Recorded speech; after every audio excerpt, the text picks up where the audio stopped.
Chapter 20 Sumitra नंदन Pant, class 8 Hindi.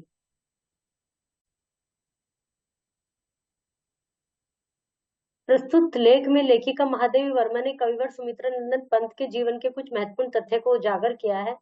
साथ ही उन्होंने उनके नवनीत से हृदय और कोमल कांत पद से संयुक्त काव्य का स्वरूप प्रस्तुत किया है। हिंदू बोर्डिंग हाउस में श्री अरियोध जी की अध्यक्षता में आयोजित एक कवि सम्मेलन में हम लोग आहूत थे लगे हुए थे। मतलब मैंने निर्दिष्ट समस्याओं की पूर्ति भी की थी और निश्चित विषय पर कविताएं भी लिखी थी। उस समय तक मैं कई सम्मेलनों में उपस्थित होकर कई पदक प्राप्त कर चुकी थी। अतः गंभीर मुद्रा बनाकर कुछ सहयोगिनी छात्राओं और अध्यापिकाओं के साथ मंच के एक और समासीन थी। मतलब जब ये जो कवित्री है, जो लेखिका है, इनका कहना है कि मैं एक तरफ गंभीर मुद्रा में, मतलब शांति से समझदारों की तरह से बैठी थी। अचानक दूसरी ओर बैठे हुए छात्रों और अध्यापकों के पुरुषाकार समूह में कुछ हलचल सी उत्पन्न हुई। एक कोमल कांत कुशांगी मूर्ति आविर्भूत हुई। मतलब ये छात्राओं के साथ बैठी थी, गर्ल्स के साथ, और टीचर थी, महिला टीचर। इधर मेल कैरेक्टर, मतलब मेल थे, अध्यापक थे, पुरुष थे, और लड़के थे, जो बॉयज छात्र थे। यहाँ लड़कियां थी, यहाँ लड़के थे। आकंठ अवगुंठित करती हुई हल्की पीताभ सी चादर कंधों पे लहराते हुए सुंदर से केश, तीखे नक्श, गौण वर्ण के समीप पहुंचा हुआ गेहुआ रंग। मतलब जो व्यक्ति जो भी आए हैं उनके विषय में बताया गया है। गेहुआ रंग, सरल दृष्टि की सीमा बनाने के लिए खिली हुई सी भवें, खिंचे हुए होठ, कोमल पतली आवाज, कलियों वाले सुकुमार हाथ। यह सब देखकर मुझे ही नहीं, मेरी अन्य संगनियों को भी भ्रम हुआ। भ्रम स्वाभाविक था, पर हम यह देखकर विस्मित हो गई कि वह मूर्ति हमारी ओर न आकर उन्हीं के बीच में प्रतिष्ठित हो गई, जो उससे आकार प्रकार में उतने ही भिन्न जान पड़ते थे जितनी क्षीण तरल जल रेखा से विशाल कठोर पाषाण खंड, पाषाण पत्थर, जैसे पत्थर का टुकड़ा जल की रेखा से भिन्न दिखाई देता है, उतने ही वे लोग उससे भिन्न दिखाई दे रहे थे, लेकिन वो उन्हीं के बीच में रह गई। 8 बजे हमने अपने छात्रावास लौटना था, अतः मैं अपनी कविता सुना पढ़ सकी। सुमित्रा नंदन जी की कविता सुनने का सहयोग उस दिन मुझे मिलते मिलते रह गया, क्योंकि 8 बजे ही ना हॉस्टल लौटना था, इसलिए आ गई अपनी कविता सुनाकर। उन दिनों नवीन भाव की नवीन शब्दावली में बांधने वाली कुछ रचनाएं श्री नंदिनी के नाम से प्रकाशित हुई थी। नंदिनी के नाम से कुछ रचनाएं प्रकाशित हुई। उन रचनाओं में अनेक व्यक्तियों के मन में किसी विशेष प्रतिभा संपन्न नवीन कवित्री के आगमन का विश्वास उत्पन्न कर दिया था। ऐसा लगा था कि कोई नई पोएटस इस क्षेत्र में आ गई है। संभवतः सुभद्रा जी इस संबंध में अनजान थी, अन्यथा मुझे इतने दिनों तक भ्रम में न रहना पड़ता। जो सुभद्रा जी थी उन्हें पता ही नहीं होगा, नहीं तो वो बता देती। कई वर्षों के बाद डॉक्टर धीरेन्द्र वर्मा ने अपने विवाह के अवसर पर मुझे अपने कवि मित्र सुमित्रा नंदन जी का परिचय करवाया। तब मुझे अपने भ्रम पर इतनी हंसी आई कि मैं शिष्टाचार के प्रदर्शन के लिए वहां खड़ी न रह सकी। मतलब उस दिन वो कंफ्यूज हो गई कि वो कौन है। जब इनकी शादी हुई धीरेन्द्र वर्मा जी की, उन्होंने अपने मित्र सुमित्रा जी से परिचय करवाया।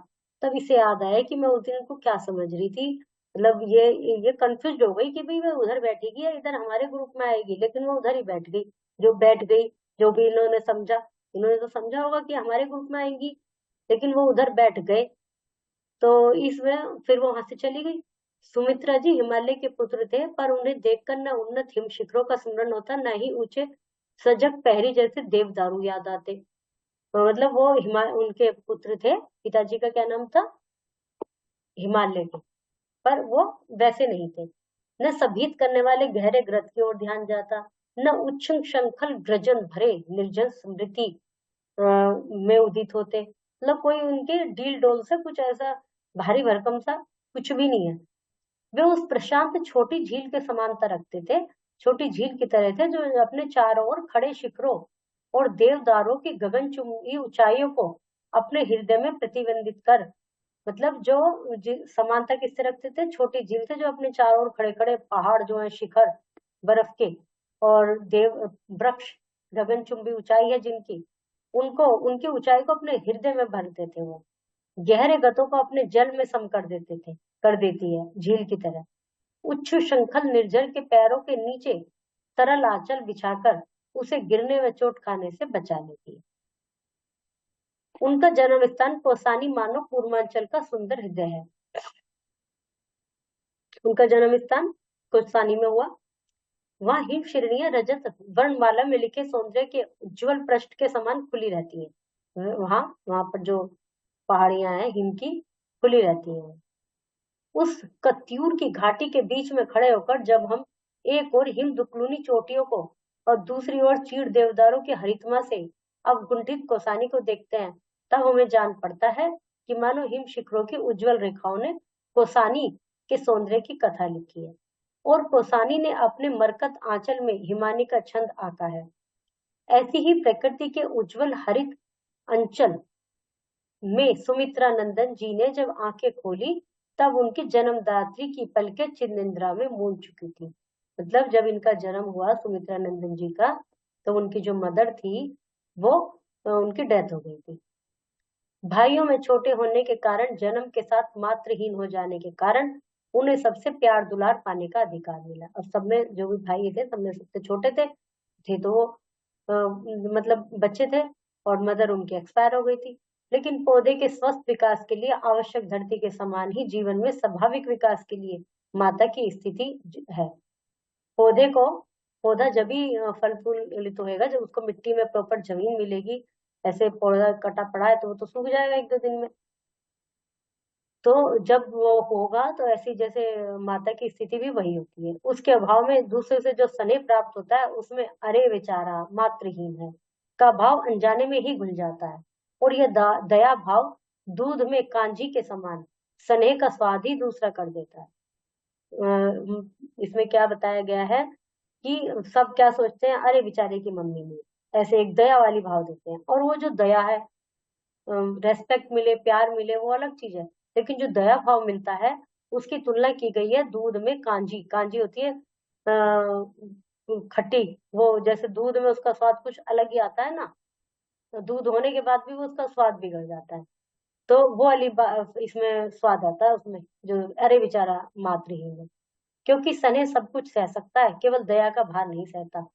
ऐसे स्नेह पर पलने वाले बालक बड़े होकर सबसे अधिक सहृदय हो जाते हैं, परंतु सबसे अधिक अस्वाभाविकता भी उन्हीं के पल्ले पड़ती है। हृदय से तो बहुत वो रहते हैं कोमल, पर कुछ अलग ही हो जाते हैं। सुमित्रा जी के मन का संकोच, उनकी अंतर्मुखी वृत्तियां, सब उनके असाधारण बालकपन की उपज है। पर्वत के एकांत की कल्पना सहज है, पर वे एकांत कितना मुखर हो सकता है, इसका अनुमान बिना रहे संभव नहीं है। और उस पर यदि व्यक्ति के मन का तुमुल कोलाहल उन क्षणों के लिए शांत हो सके, तो यह मुखरता अपनी शब्द रहित भाषा में ही जीवन के गंभीरतम रहस्य समझा देती है।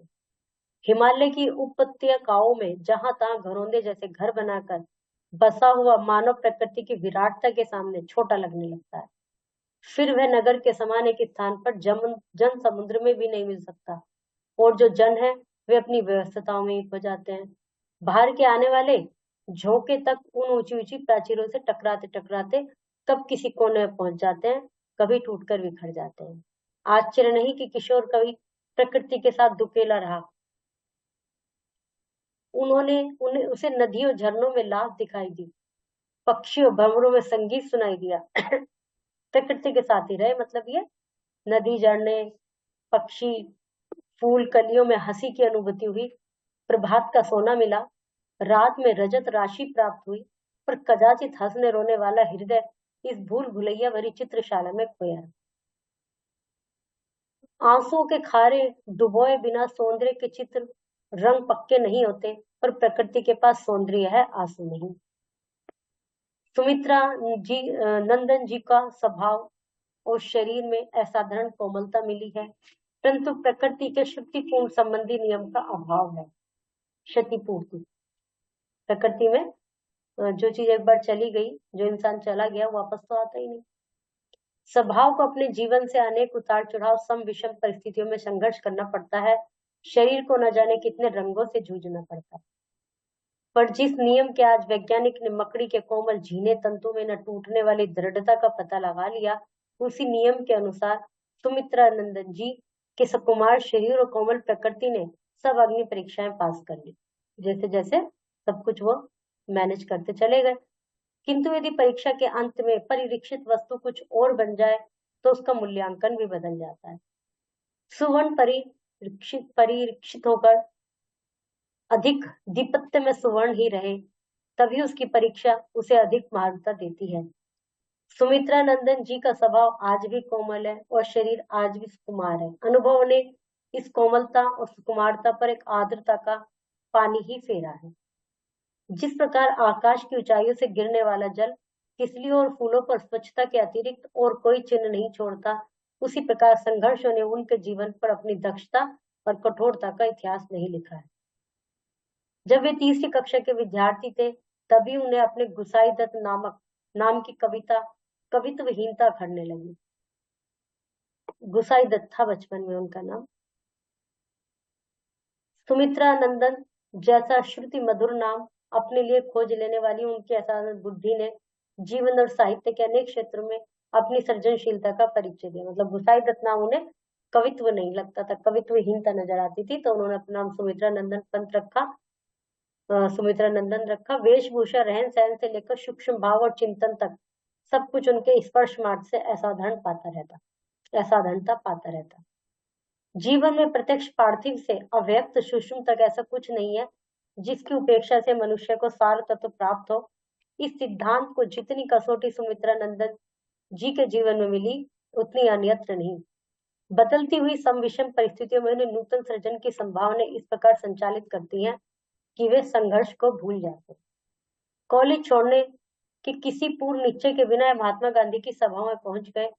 यदि भाई देवी दत्त जी की सूचना पर विश्वास किया जाए तो मानना होगा कि उन्होंने ही पीछे से इनकी कहानी पूनी थामकर इनका हाथ ऊंचा कर दिया था। पर इन्हें परिवर्तन भी आमंत्रण भरा लगा, जिसमें नौकरी, चाकरी, ऊंचे पद आदि की कोई रेखा नहीं थी, केवल एक शून्य पट पर लेखनी अंकित थी। आर्थिक दृष्टि में संपन्नता की ऊंची सीढ़ी से विपन्नता की अंतिम सीढ़ी तक उन्होंने अनेक उतार चढ़ाव देखे हैं। मतलब आर्थिक स्थिति संपन्न और गरीबी अमीरी दोनों देखी है। जिस अल्मोड़ा में उनके कई मकान थे, वही किराए के एक छोटे कॉटेज में रहते हुए भी न उनकी हंसी मलिन हुई, न अभिमान आहत हुआ। वे किसी वीतराग दार्शनिक की तटस्थता की साधना नहीं कर रहे, वरन उनकी स्थिति उस बालक के समान तरकती थी जो अपने घरौंदे को बनाने के लिए जितना आनंद पाता, मिटाने में उससे कम नहीं। परिवार का ढांचा टूट गया था, साहित्य में कहीं कोई आय नहीं थी। इन्हीं परिस्थितियों में वे कई वर्ष कालांकर में रहे। उनके क्षेत्र संन्यास का अर्थ समझने जाकर मैंने उन्हें जिस उत्साह भरी स्थिति में पाया, उसने मेरे प्रश्न का उत्तर बता दिया। टीले पर बनी अपनी इस कुटिया का नक्षत्र नाम रखकर वे किसी नवीन सृजन की दिशा का अनुसंधान करने में लगे हुए थे। जिस कुटिया में रहते थे उसका नाम था नक्षत्र, और कोई नवीन सृजन कर रहे थे। ग्रामीणों के कुतूहल, नागरिकों की हंसी सहकर भी अपने जिन केशों को हर घुमा पर उनका ध्यान रहता था, एक दिन उन्हीं को काट फेंकना भी उनके लिए सहज हो गया। जो उनके बाल थे, एक दिन उन्होंने उनको भी काट दिया। मतलब उन्हें कोई विशेष बात नहीं लगी। लंबी अलकों को काट छाट कर हाफ पैंट और कमीज में प्रसादित छड़ी की मूठ उंगलियों में दबाए जब वे मेरे यहाँ पहुंचे, तब मुझे समझने देर नहीं लगी कि उन्हें कोई नया क्षितिज मिल गया है। ग्राम्य युगांत आदि में उन्होंने अपनी सदह प्राप्त यथार्थ भूमि की संभावनाओं को स्वर चित्रित करने का प्रयत्न किया। आज फिर वे अपने लंबे गंगा यमुनी केशों को लहराते हुए चिर परिचित कवि रूप में उपस्थित हुए, जिसका अर्थ है कि उनकी अनंत सृजन संभावनाओं का कोई त्योहार निकट है। उनके लक्ष्य खोजी मन के निरंतर शरसंधान से उनका सुकुमार शरीर थक जाता है, वो तो आश्चर्य नहीं। लंबी अवस्था इसी ओर संकेत करती है। एक बार वे शय के संदेह में बहुत दिनों तक स्वर्गीय डॉक्टर नीलांबर जोशी के पास भरतपुर में रहे। शय बीमारी थी और उन्हें डाउट हुआ कि मुझे ये बीमारी हो गई है, तो डॉक्टर नीलांबर जोशी के पास भरतपुर में रहे। कई बार टाइफाइड से पीड़ित होकर जीवन मृत्यु की संधि में पड़े रहे, मतलब स्थिति खराब हुई। पर उनके मन और शरीर दोनों में अपनी अपनी सीमा में जिस इस्पाती तत्व का परिचय दिया, वह पराजय नहीं मानता। व्यवहार में वे अत्यंत शिष्ट, मृदुभाषी और विनोदी हैं। उनकी कोई बात किसी को किसी तरह की चोट को न पहुंचा दे, वे इसका किसी तरह की चोट न पहुंचा दे, इसका पूरा ध्यान रखते थे। श्रोता सचमुच चोट की कल्पना करने लगे तो अस्वाभाविक न कहा जाएगा। कवि पुत्र परिवार का सबसे बेकार अंग माना जाता है।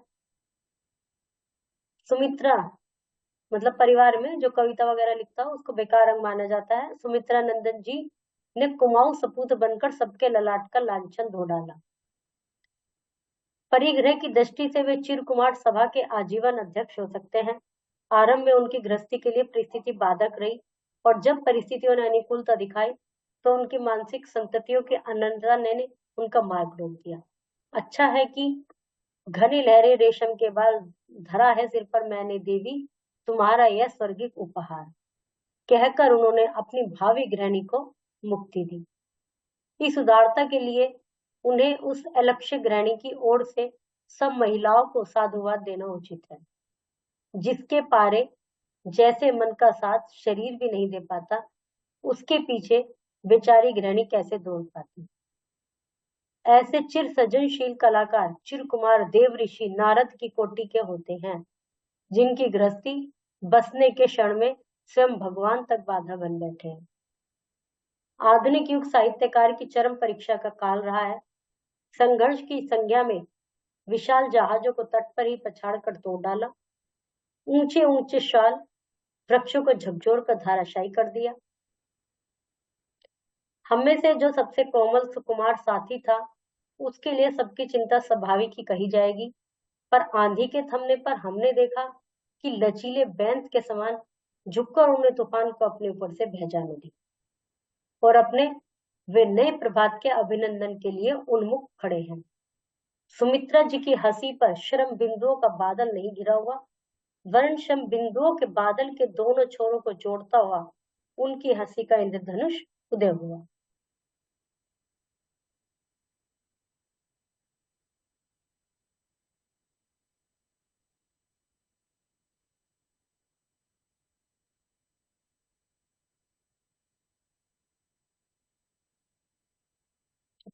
कंप्लीटेड। वचन बदलने, कविताएं कविता, छात्रा छात्राएं, रेखा रेखाएं, अध्यापिकाएं, मूर्ति, उपत्यका उपत्यकाएं, श्रेणी, झीलें, रचना, घरौंदा, कथा, मकड़ियां, इनके विपरीत अर्थ लिखने हैं, इसमें से उत्तर छाटने हैं।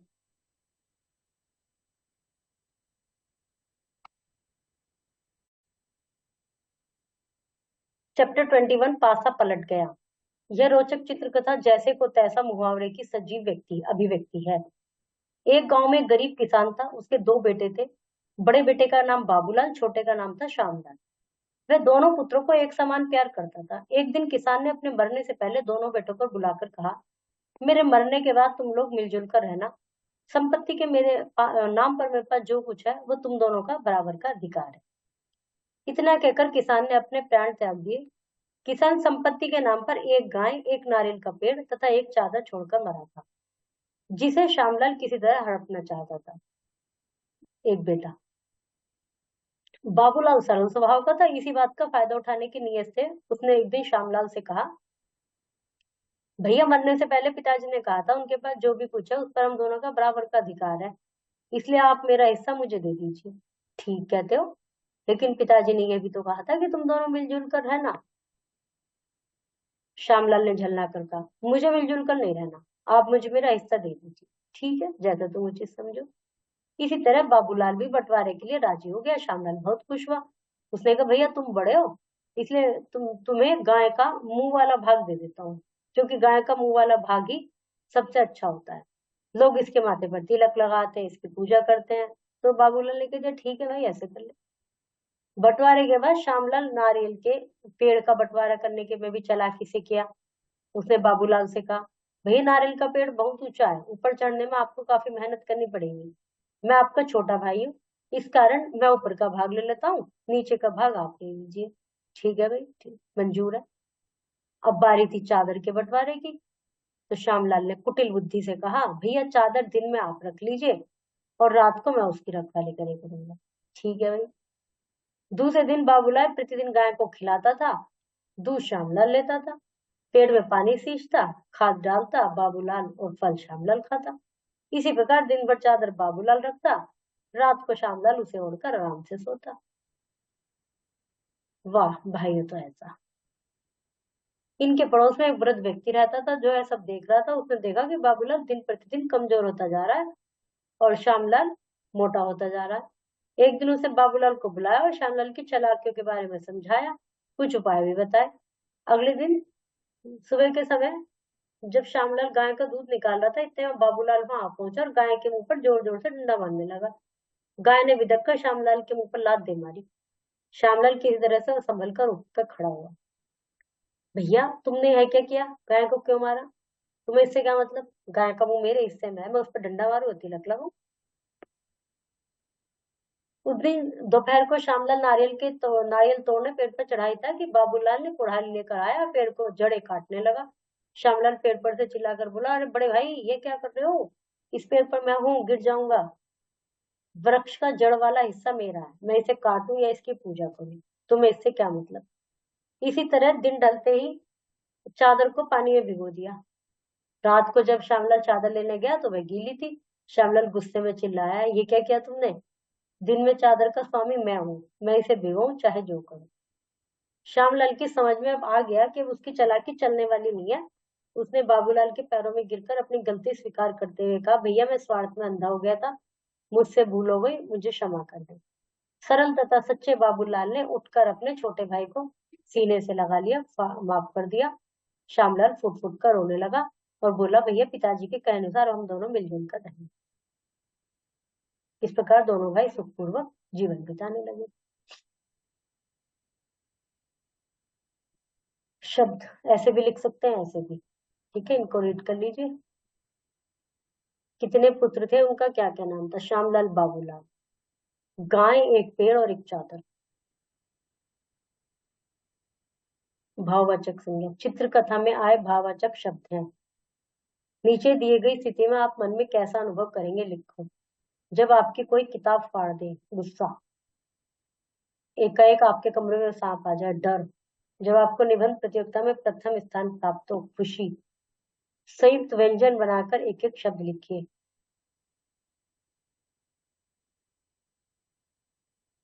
खेती करने वाला किसान, इस तरह से। इनके लिए वो लिख रहे हैं, चित्र बनाओ। Okay, chapter is completed.